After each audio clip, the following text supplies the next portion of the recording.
Hello, and welcome to part one of our video series on the English Civil War.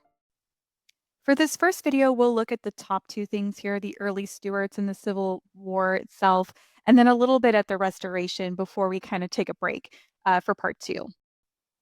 But before we dive in, we need to rewind a little bit.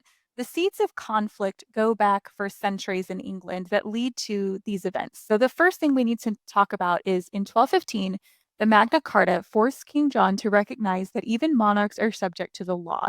And this is a pretty big deal for this time, as most monarchs have unchecked power. And the Magna Carta creates a contract that establishes the principles that limit the power of the king. It establishes basic legal rights for the people. It says the king must ask for popular consent for taxes, and that people accused of crimes must have a jury trial. So then, later in that same century, King Edward I brings all his military leaders and nobility together as a parliament to ask their consent to new taxes per the decrees in the Magna Carta. And this is what's called the power of the purse. This idea that the king can't just raise taxes for any reason he wants, he has to have a reason that's approved by parliament. And that's going to be happening in England, but you're really not going to see that happening anywhere else in Europe during this time.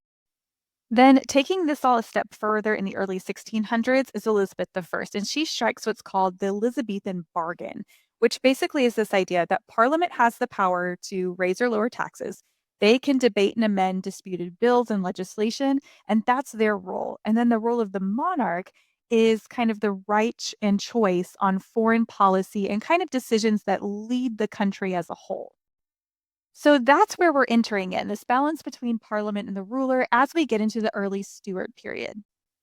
Now, if you recall, Elizabeth I never had any children.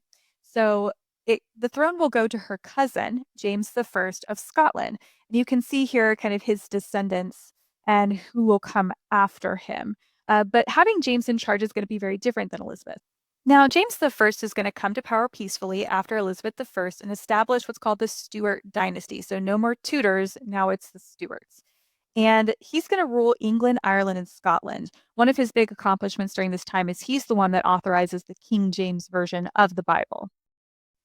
Now, James I is going to have some very different ideas about what it means to be king and what their relationship with Parliament should be than Elizabeth I did. So he writes a lot about that idea about divine right for kings.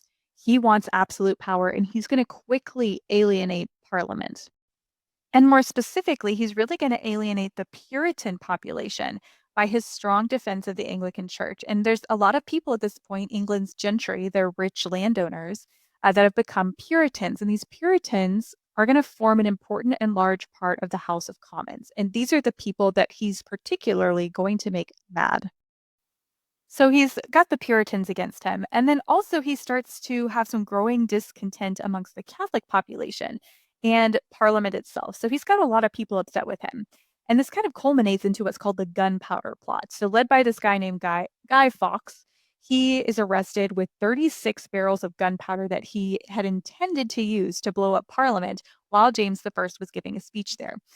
So they find it, and now it's actually kind of remembered as a celebration in England. They actually celebrate Guy Fawkes Day on November the 5th.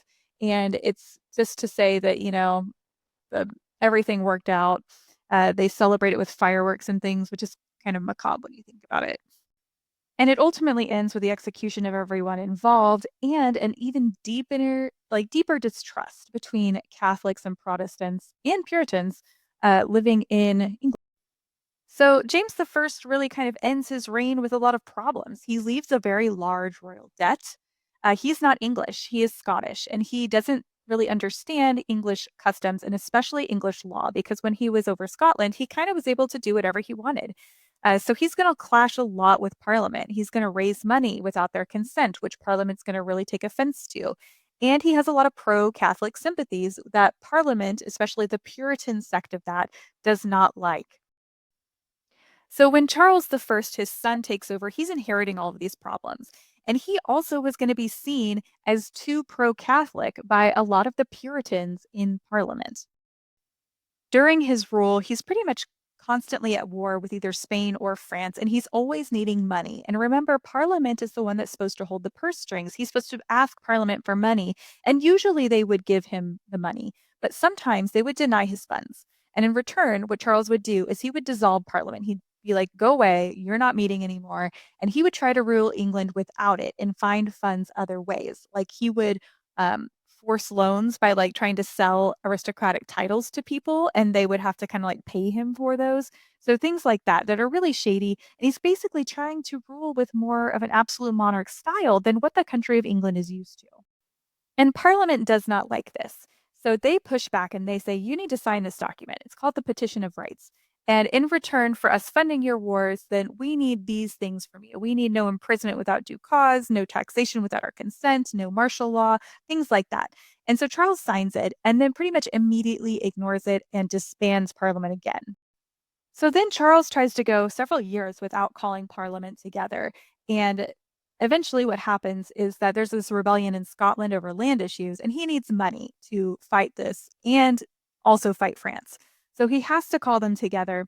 And they try to demand more from him. They try to demand more protection for their property, that he would call them more often, and he dismisses them after 3 weeks. And basically, that doesn't work very well for him. He has to call them back later because he keeps losing these battles in Scotland and he needs more money. And so, Parliament this time is just like, we're not leaving.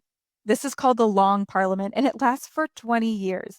And so, Parliament's like, you know what? We've decided to pass this thing called the Triennial Act, where you have to call us into session at least once every 3 years, and we can't be adjourned without our own consent. You can't just disband us anymore. We're around until we say we're done, which is a big step. That's a big division of power. Which then brings us to part two here, the Civil War that's going to last for a 7-ish year time period. Here are the two sides of this war. So on the left, we've got the royalists, the people that are going to back Charles the First, and you've got basically the people who have always had power are going to be, there.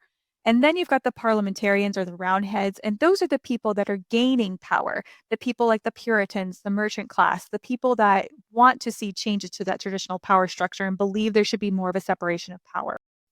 And ultimately, the person that's going to come up on top of all this power structure from the opposition side is this guy named Oliver Cromwell.